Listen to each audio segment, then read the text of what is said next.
মোবাইলে দ্রুত এমবি শেষ হয়ে যায়, সেটা আপনার ভুলের কারণে। দুইটা সেটিংস বন্ধ করুন, আপনার মোবাইলের মধ্যে অনেকটা এমবি সেভ পাবেন। তো কাজটা কীভাবে করবেন চলুন আমি দেখিয়ে দিচ্ছি। ভিডিওটা আপনার টাইমলাইনের মধ্যে শেয়ার করে রেখে দিতে পারেন, যা ভবিষ্যতে আপনার কাজে দিবে। আর অবশ্যই আমাদের আইডিটাকে ফলো করে দিতে পারেন এবং ইউটিউবে হলে সাবস্ক্রাইব করে দিবেন। তাহলে চলুন কাজটা কীভাবে করবেন আমি দেখিয়ে দিচ্ছি। প্রথমে চলে আসবেন আপনাদের মোবাইলের প্লে স্টোরের মধ্যে।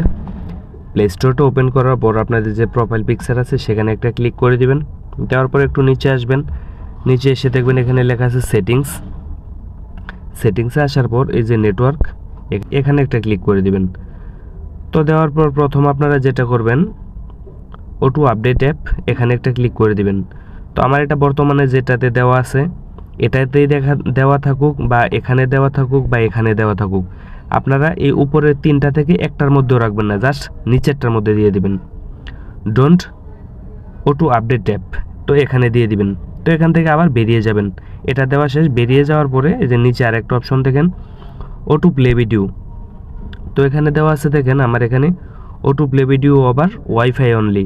তো আমার এখানে শুধু ওয়াইফাইয়ে যখন থাকবে তখন আপনি ইউটিউবের ভিডিও বলেন বা ফেসবুকের রিলসের ভিডিও বলেন O2 প্লে হতে থাকবে। তো এখানেই দেওয়া থাকুক বা এই যে এখানে দেওয়া থাকুক।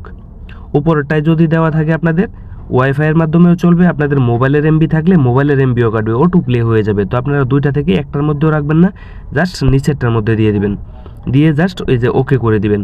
তাহলে আপনাদের কাজ কমপ্লিট। এখন থেকে আপনাদের মোবাইলের মধ্যে আর যে বাড়তি এমবিটা কাটতো সেটা আর কাটবে না, আপনার অজানা মতে আর কোনো এমবি কাটবে না। যদি আপনি ভিডিও দেখেন বা কোনো আপনি অ্যাপস আপডেট করেন তাহলেই শুধু আপনার এখানে এমবি কাটবে, এর ছাড়া আপনার কোনো এমবি শেষ হবে না।